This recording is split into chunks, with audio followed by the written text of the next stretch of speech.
All right, everybody, welcome back to Zelda Bomb Squad. As always, I'm your man, Crazy Juan. We got another good one for you today. Woo!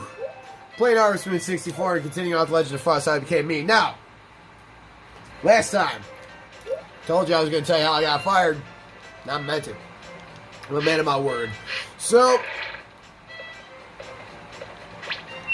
I get a phone call. They said, hey, can you do us a favor and work on this upcoming day? And I said, absolutely, no problem, you got it. And I was told, hey, thank you so much. So I get to work, right? And I walk in there really happy, really excited, ready to go to work and do my job, and most importantly, get fired.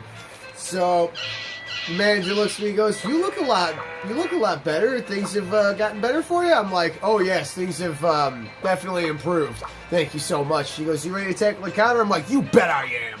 So with all the enthusiasm in the world, only I purposely screwed up every single order that I took, and I'm willing to bet that she saw that. And she goes, obviously you're a bit rusty at the counter, so tell you what we're going to do. How about you go get the, go clean the tables for me. So you got it. So I took the rag, I took the spray, and I walked up to the first table.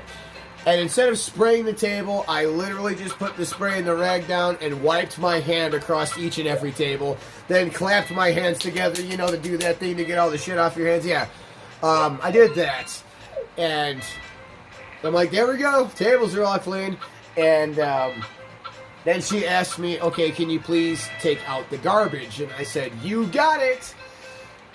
Or no, I'm sorry. She asked me, my apologies. She asked me to get the trays, because that's what we put the food in, and you put the trays next to the garbage can, and, you know, when you throw your garbage away, but don't throw away the trays. And if we ever threw away the trays, that came out of our paychecks. That was a thing. So she asked me to go get the trays, and I said, you got it. So I know what she meant. I know damn well what she meant. Can you go grab the trays that are by the garbage cans and bring them to the kitchen so we can wash them, so we can reuse them, because that's what we do. Only that's not what I'm going to do with them. No, I'm not. I am instead going to take all of the trays that were there and throw them into the trash. And then I threw away the trash. And when I got back in, I said, don't worry. She goes, did you get the trays? Looking really confused because she didn't see me bring them back. So I'm like, yeah, I got the trays. They were next to the garbage, but don't worry. I made sure that they were in there. And before you ask, I already went ahead and took care of the garbage. And I looked really proud of myself. And she looked at me, she goes, did you seriously just throw away all those trays? And I'm like, yes, I did. Don't you worry. And she goes, John, you must have forgotten that you don't throw away the trays. I'm like, wait, what? She goes, yeah, that comes out of your paycheck if you do that. And that's where I went comical with it, folks. That's where I just went, oh my God, oh no, please God, I know you guys sent me home because I was doing a good job. Please don't send me home for doing a bad job, please. And I dropped to my knees, and everyone is staring at us. And she just goes, John, get it together. You seem like you're starting to lose it. And I got really close to her face, and I went, I'm not losing it. I've already lost it. I'm not descending into madness. I'm currently living in it, and it makes me happy. And she just looks at me, and she goes, I think you might need a little bit of help there, John. And I went, are you sending me home? I'm sorry, I refuse to make out with you. And she goes, that's it, John, go home. I said, now, are you sending me home, or are you firing me? I said, are you actually firing me? Or are you going to actually do your job and fire me as a manager? Or are you just going to send me home and pretend fire me, but never bring me back? Which is it going to be? She goes, you're fired, go home. And I'm like, fantastic. So I leave, or should I say I go to leave, and I'm like, I'm not done yet. I'm not done yet. And I take my shirt off because I was wearing the shirt of the place still, and I took it off and I threw it at them. And I said, "Sorry if it smells bad. I haven't washed my clothes. I haven't washed my work shirt in like 3 days." And people start spitting their food out. And then I go to leave, and I'm like, "You're still not done yet." So then I turned around and strutted back up to the counter, and I said, "Can I get a large cherry malt to go, please?" And she flat out said no. And I said, "Fine, I'll go to the other branch where they actually wash their hands." And I left. That is when I left. And sure as shit, not a week later, she sends me a friend request on Facebook. Because she thought I was a genuinely nice guy. Aw, that's precious.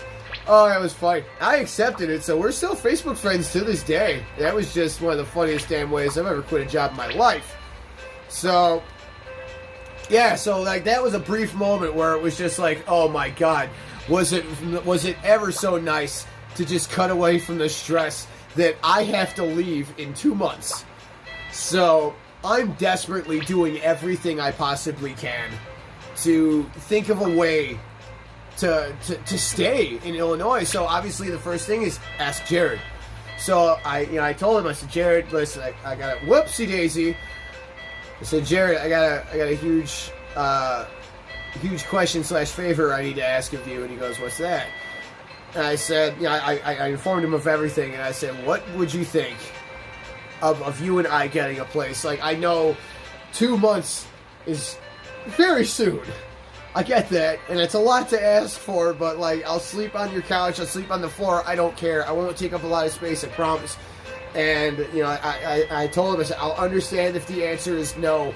Just, can you at least think about it for just a minute?" And he goes, "I'll think about it." And I said, "That's all I ask, is that you think." So he thought on it for like a week. He comes back and he goes, "Dude, unfortunately, I can't take you in. I can't do it." And, and I understood it. And he even flat out said, which is ironic because I brought this up, he goes, if you would have given me like a year, like I could have worked with you. I really could have. But, just for the sheer fact that it's only a few months it's only a few months away. And, to be honest, this is the first time I've ever lived by myself, completely on my own, and I actually like it. So, no offense, but the answer is no. And I understood that completely, because having somebody come live with you for an undetermined amount of time, that's a lot to fucking ask for. It's a lot to take on. You know what I'm saying? So, believe me, I would have gotten a job working at McDonald's in the city, not giving a shit. Because trust me, I would have learned real quick exactly the concept of, you don't have time to cherry pick a job. Take what you can fucking get. I'll find that out super quick, but I told him that, and it was just a little too much. It was like, you know what? I understand. No big deal. No harm done, dude. I understand. It's a lot to ask for. I appreciate you just thinking about it, though. And then we went back to, playing video games like normal. So,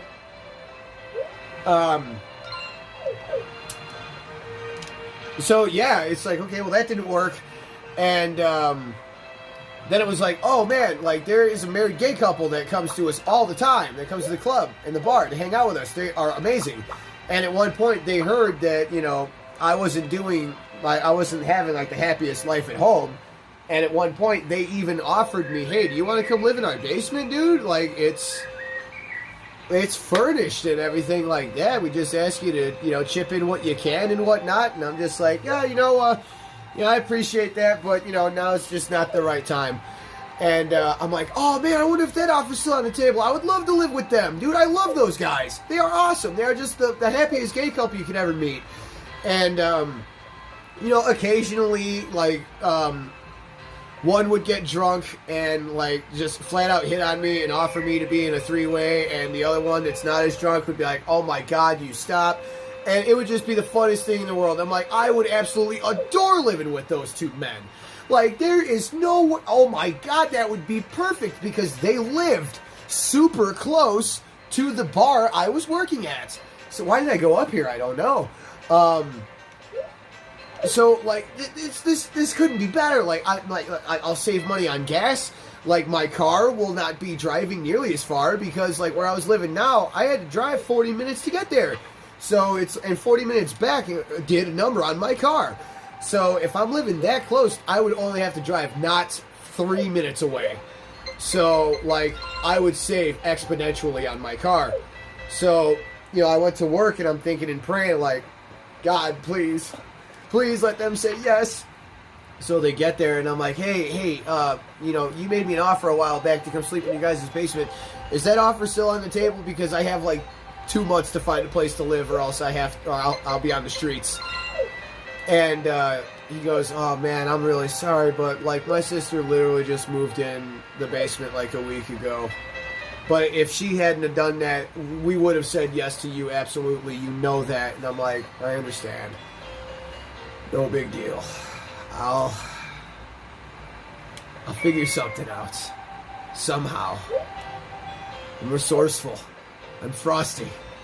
I don't have a lot of fight left in me anymore, but I'm trying. I'm really trying. I'm struggling. But I'm not about to give up my life that I've built here. Absolutely not. So I'm going to fight. I'm going to do what I can. And then I find out that there is somebody that lives really close to the place that he's trying to find somebody to move in with him. And this was a regular who I was pretty cool with. Like I wouldn't go hang out with him like on the weekends or anything like, well, because I worked on the weekends, duh. But like if he had a birthday party to go to or something like that, like if he was celebrating a birthday, he wouldn't like call me and invite me. Like we weren't that close, but we were cool with each other. And I'm like, well, how much would you charge a month for rent? And he's like, only about $500. And I'm like, dude, I can do $500. So he needs somebody to take the room. I need the room. Fuck, man, this would work. So I gave him my information. He goes, I need to do a background check on you. Is that cool? I said, yeah, absolutely, no problem. Do what you got to do, bro. Like, wait, you were there. Do you have anything to say? What? What the fuck's he talking about? Okay, that was odd, but alright. No. So, yeah, I already gave one to Jeff, so alright, I'll talk to him again now, just to make sure. My grandma used to say, you can't be nice and considerate to others if your mind's overcrowded. Ah, very true. Good point. Good point, Jeff. So, you know, he's like, unfortunately, you can't do it. And I'm like, alright, no. So, I'm trying to do what I can. You know, I've got, you know, but he never calls me back. What the hell? Honey, are you done with work? Why don't we go to the mountain for the bamboo float now? The what? Okay, let's go. Like, I don't know what the hell she's talking about. Oh, shit. Something's happening. Something's happening in the dark. Oh, turn the brightness up for just a minute. Oops, not that button. Tell you that right now.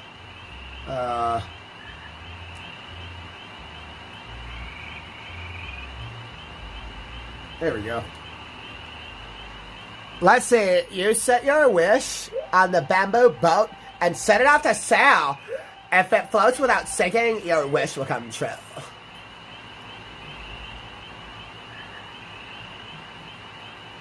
Oh, man.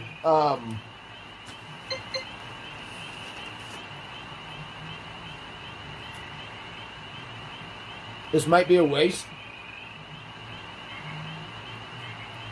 But I think we're going to go with weather. Like, I sincerely wish for no more typhoons the rest of the year.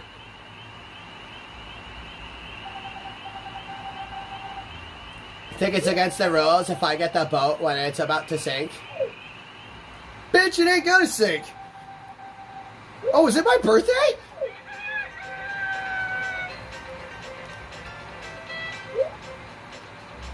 Oh, it's my birthday now. Oh, shit. Okay, cool. So, are we going to leave it at this brightness? Because this seems pretty good.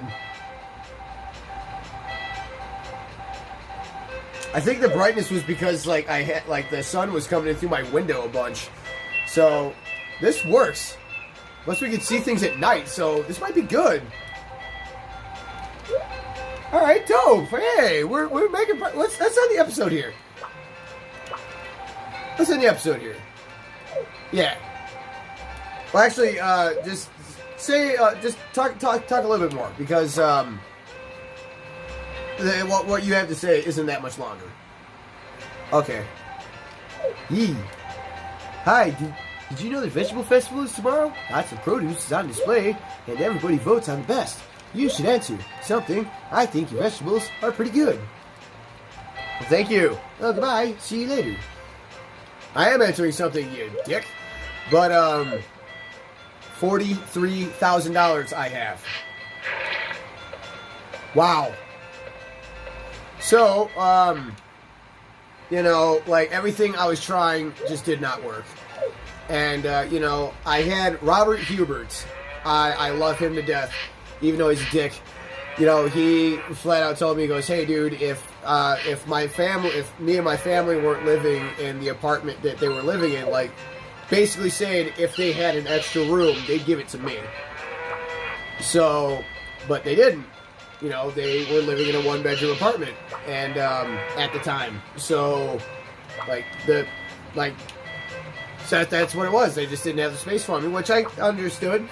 And then, you know, that guy Bob I was talking about a few episodes back, you know, even he was just like, dude, if I didn't have my son, you know, you'd have that extra bedroom. Like, that would be yours, no problem. But it was just like, that's all it was filled with, because that guy never called me back about the room. Like, I never saw him again. I mean, I didn't have to give him any money or anything like that, but it was just like, he never got back to me. And it was like, every time I had a lead, it fell flat. And eventually it was just like, I have to come to grips that this is not happening. Like, no matter what I do, no matter what I try, like, nothing seems to be working out. And that's when I was given an offer. Well, actually, I was given two offers. Because, you know, I called my mom every once in a while, and she could definitely hear, like, that I've been drinking, and she could definitely hear that, you know, things were definitely on my mind. And she eventually got it out of me, and she goes, well, why didn't you say anything earlier? And, like, because I didn't want to, and all this. And she goes, well, let me talk to you know, your stepfather and see, you know, if we can help you out a little bit. So, you know, eventually, like a few days later, she called me up and she goes, if you need a room, we have it for you. But at the time, I was, you know, 31. Yeah, I was 31 years old at the time. I didn't want to be a 31-year-old man living with his parents. I didn't want that. Hell no. So, but it was an offer that I couldn't ignore, and I wasn't going to. So, now what if the corn is done tomorrow? Then I'm going to enter one of the corn that I pick. Duh. So, then Cosmo saw me at work one night, and he goes, man, what's the matter with you? I'm like, I told him everything, and he goes, man, if you need a place to go, like, you can come live with me. Like, you'll work with me, you'll work for me, we'll be working together again for the roofing company and all that shit. And he goes, you'll be making this much money, you know, this and that and this and that. And it's just, and I was super thankful for the opportunity, and he just goes, just let me know. But, you know, I didn't want to get back into, like, retail work, you know, because it was going to be having to do, like, because I've seen videos of him at work, and I wouldn't be, like, one of the people on the top of the roof, you know, fixing somebody's roof or something like that. No, I'd be, or working on somebody's roof, I'd be one of the people, like, knocking on doors and being like, hey, you know, I'm with This Place Insurance, and, you know, what roofing company do you work for, and or do you go with, and blah, blah, blah. So I would have had to be, like, going door to door and getting customers that way, just like I did with Kirby, which I absolutely hated and said never again. So that's when I eventually went to go live with, decided that I'm going to go live with my parents, if in fact I could not figure out a way. And then something happened that I will talk about in the next episode that pretty much cemented my epic fall. So, we'll talk about that in the next episode, everybody. Ironically enough, it's my birthday, so I'm going to talk about my downfall on the... Oh, wait, no. My birthday's the 25th of the season. Oh, that's right. My birthday's the 8th. Whoops. I'm stoned. So, everybody, we'll see you in the next episode. We know what we're talking about. We know what we're doing. And we'll see you then. Thank you so much for joining me. Don't forget to join the Bomb Squad. Like, share, and subscribe. Don't forget to leave me a comment below. Let me know how I'm doing. And we'll see you in the next episode. Until then, everybody, you all stay classy. Yeah!